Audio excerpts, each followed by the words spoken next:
Welcome back नाज़रीन। Clinic online में दोबारा खुशामदीद। जिन व्यूअर्स ने भी ज्वाइन किया है मैं उनको बताता चलूँ, आज बात हो रही है खून में कमी, और खून में भी कमी हो रही है रेड ब्लड सेल्स हीमोग्लोबिन की, और उसको हम कहते हैं एनीमिया। अब सवाल ये पैदा होता है कि नॉर्मल वैल्यूज़ क्या होती हैं, किस पे हम कहेंगे कि एनीमिया है, और एनीमिया अगर किसी को है तो उसकी वजूहात क्या हैं, और उन वजूहात का फिर तदारुक क्या हो सकता है। इस हवाले से हमारे साथ मौजूद हैं बहुत काबिल एहतराम शख्सियत, बहुत ही अच्छे इंसान, बहुत अच्छे डॉक्टर सलमान नसीम आदिल साहब, जो कि कंसल्टेंट हीमाटोलॉजिस्ट ऑन्कोलॉजिस्ट हैं। डॉक्टर साहब, मुझे बताया जा रहा है कि पाकिस्तान में आपको पता है ख़वातीन में खून की एनीमिया की बहुत ज़्यादा प्रॉब्लम है ना, और कॉलेज भरी हुई है। अगर आपकी इजाज़त तो एक और कॉल लेते हैं। ज़रूर। सना साहिबा हैं, अस्सलाम वालेकुम। डॉक्टर साहब कैसे हैं? मैं बिल्कुल ठीक हूँ, आप खैरियत से हैं? डॉक्टर साहब अल्लाह का शुक्र है। मुझे अपनी बच्चियों के मुताबिक मालूम करना है। जी जी सना साहिबा। मेरी दोनों बेटियां हैं, दो बेटी एक बड़ी है, एक मतलब 21-22 साल की है, और दूसरी 14 इयर्स की है। तो अभी कुछ अर्से पहले ऐसा हुआ था कि छोटी वाली के पहले उसको थायराइड प्रॉब्लम भी है, मैंने पहले भी बात की थी थायराइड पे। तो हाथ, उनके हथेलियों का रंग बिल्कुल पीला जर्द हो गया था, जर्दी माइल, पेल हो गए बिल्कुल। अच्छा, उसका एक हफ्ता 2 हफ्ता बाद दूसरी बड़ी वाली बेटी के भी हाथ पीले जर्द हो गए। फिर अच्छा। हमने टेस्ट कराया सारा, उसका लीवर फंक्शन वगैरह और हीमोग्लोबिन वगैरह, वो तो सब सही आया, लेकिन ये समझ में नहीं आया मेरे, ये अभी तक मतलब बड़ी वाली के अभी तक हाथों पे जर्दी है, बिल्कुल जर्दी। नहीं तो हीमोग्लोबिन सही आया? हाँ, हीमोग्लोबिन तो उनका माशाल्लाह बहुत अच्छा है, बड़ी वाली का तो माशाल्लाह 13 पॉइंट दोनों का अच्छा आया है। अच्छा, तो ये समझ में नहीं आया कि हथेलियाँ जर्द क्यों पड़ गई हैं। अच्छा, बाकी उनकी सेहत ओवरऑल कैसी, उनकी हाइट सेहत वेट? मतलब हाइट बड़ी की तो है 5 फीट 6 इंच है, छोटी वाली 5 फीट 2 इंच है। अच्छा, और वेट दोनों का सही है? वेट सही नहीं है, वेट तो छोटी वाली को थायराइड प्रॉब्लम है तो उसका वेट ज्यादा है, ज्यादा है, 60 kg है, और बड़ी वाली का भी वेट ज्यादा है उसके। अच्छा, उनको थायराइड बड़ी वाली को प्रॉब्लम नहीं है? नहीं, उनको बड़ी को प्रॉब्लम नहीं है थायराइड का, उनका वेट भी 70 से अबव है। अच्छा, चलें अब हम सवाल मैं जो समझा हूँ कि थायराइड का हीमोग्लोबिन से कोई ताल्लुक है या कोई नहीं है? ताल्लुक है हाँ, ये थायराइड की वजह से कुछ मसला, चलो, लेकिन ये हेमोग्लोबिन तो दोनों का माशाल्लाह बहुत अच्छा है। हाँ, हीमोग्लोबिन का अच्छा है, तो फिर पेल क्यों है? ठीक है डॉक्टर साहब, ये सवाल लॉक कर रहा हूँ। मतलब ये समझ में नहीं आ रहा, अभी तक बड़ी वाली के हाथ पीले जर्द कुछ हैं। पूछना चाहेंगे आप इनसे? और लीवर फंक्शन का बता दूं मैं, उनका लीवर फंक्शन भी हुआ था। जी लीवर फंक्शन, जी बिल्कुल। लीवर फंक्शन में क्या उनका छोटी वाली का तुबा का ये सीरम बिलिरुबिन आया था 1.0। ठीक है, नॉर्मल है, सही। Serum bilirubin direct 0.2। नहीं बस, और हमें एसजीपीटी बता दीजिए कितना था एसजीपीटी? ये 45। ठीक है, और दूसरे बेटी का भी ठीक था आपके? दूसरी बेटी का भी मैं बताती हूँ आपका, इनका है इनका भी 45 है। ठीक है, और बिलिरुबिन भी नॉर्मल है? जी हाँ।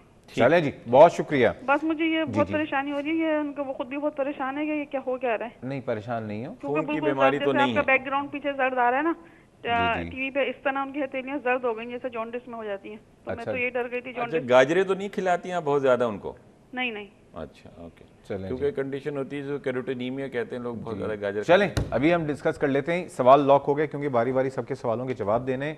डॉक्टर साहब, अब मैं कुछ देर के लिए शायद सवालात ना लूँ। डॉक्टर साहब ये बताइए, हीमोग्लोबिन नॉर्मल कितना होता है और एब नॉर्मल हीमोग्लोबिन या कम हीमोग्लोबिन कितना होता है? बिल्कुल, देखिए हमारे मुल्क में जो नॉर्मल हीमोग्लोबिन है, वो ख़वातीन का हीमोग्लोबिन जो है वो तकरीबन 11.5 से ऑनवर्ड्स होता है, 11.5 से 13.5-14 तक, और मर्दों में वो 13.5 onwards is considered to be normal. तो अगर किसी का और फिर ये कि ऐसा नहीं है कि अगर किसी का 11.5 से बिल्कुल 11.4 हुआ या 11 हुआ तो उसको एनीमिक सिम्टम्स शुरू हो गए।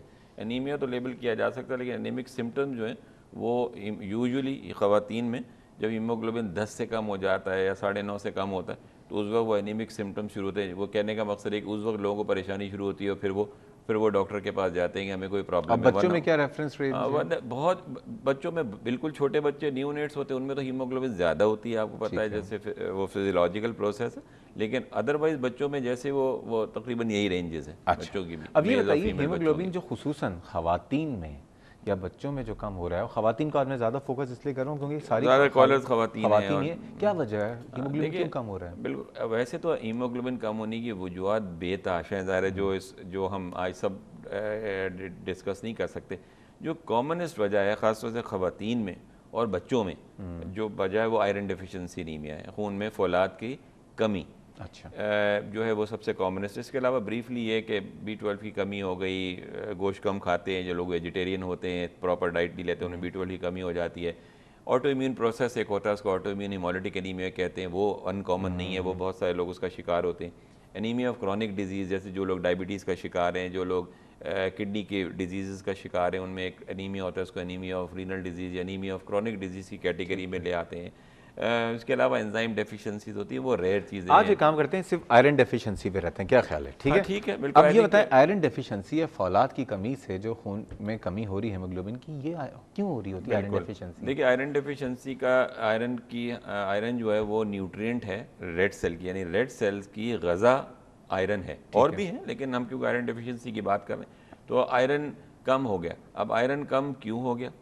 आयरन कम हो सकता है कि या तो आयरन की इनटेक कम हो, आयरन खाई कम रहे हो। जैसे लोग कहते हैं बच्चों में, छोटे बच्चों में ये दूध पिलाए जाते हैं देर तक और खुश रहते हैं कि जी बच्चा दूध पी रहा है तो ठीक है, लेकिन वो खिलाना पिलाना उसको शुरू नहीं करते, जिसको डिलेड वीनिंग कहते हैं। तो उसको खुराक प्रॉपर नहीं होती, तो वहाँ पर आयरन डेफिशिएंसी, उसकी रिक्वायरमेंट बढ़ रही है जैसे जैसे वो बड़ा हो रहा है और आप दे रहे हैं, नहीं से दूध पिलाए जा रहे हैं, ठीक है, तो वहाँ पर आयरन डेफिशिएंसी बहुत कॉमन है उस एज ग्रुप में। वल्नरेबल एज ग्रुप है, रिक्वायरमेंट ज़्यादा है, इनटेक कम है। दूसरी बात ये कुछ इंटेंशनल है कि लोग फोर्स डाइटिंग कर रहे हैं, खा पी कम रहे हैं कि जी मोटे ना हो जाए, वज़न ना बढ़ जाए, तो आयरन ले कम रहे हैं। छोटे बच्चों में अगेन कीड़े हो जाना पेट में एक कॉमन बात है। छोटे बच्चों में कीड़े हो गए, वो हुकवर्म्स हैं और वो एब्जॉर्ब नहीं होने देते आयरन को और आयरन इस्तेमाल करते हैं, तो वहाँ भी आयरन डेफिशिएंसी हो जाती है। में क्या वजह है? इसके अलावा ख़वातीन में एक जो सबसे एक बड़ा ग्रुप है उसमें ये कि जो disordered menstrual periods, menstrual irregularities हमारे पास बिल्कुल जो है वो सबसे कॉमन है। अब उसमें ये कि एक तो ये बात तय कर लेनी चाहिए कि भाई बहुत से लोग अपने 7 दिन की साइकिल को भी, मेंस्ट्रुअल साइकिल को भी नॉर्मल ही समझते हैं, क्योंकि वो हो ही रही है, वो कहते हैं यही हमारा नॉर्मल है। हैवी फ्लो हो जाना, कई दफ़ा पीरियड्स आ जाना महीने में, एक दफ़ा की जगह कई दफ़ा आ जाना, हैवी फ्लो हो जाना, ये बड़ा कॉमन है। उसके अलावा रिपीटेड चाइल्ड बर्थ, हर साल बच्चा, हर साल डिलीवरी हो रही है, ठीक है, तो हर चाइल्ड बर्थ में समझिए एक तो डिलीवरी पे लॉस है, फिर जो बच्चा पैदा होता है उसकी भी तो रिक्वायरमेंट है, जो बच्चा अपने औरत ने पाला है 9 महीने, उसकी रिक्वायरमेंट है आयरन की, वो तो repeated child birth are common. साहब क़तई कलामी माफ़, क्योंकि यहाँ प्रोग्राम में एक बड़ा मसला होता है, अभी हमने रिक्वायरमेंट की बात करनी है और ये जानने की कोशिश करनी है कि आयरन किन किन चीज़ों में होता है, ठीक है ना, और आयरन की अगर कमी है तो कैसे पता चलेगा, इस कमी को कैसे पूरा करें, और थायराइड का क्या एनीमिया से कोई ताल्लुक़ है? और बाकी जो हमारी कॉलर्स हैं, नायला साहिबा, शुमाला साहिबा और बाकी जितने कॉलर्स के सवालात हैं, रिजवाना साहिबा, उनके सवालात के जवाब भी देने, लेकिन सारा काम करेंगे एक ब्रेक के बाद। हमारे साथ रहिएगा।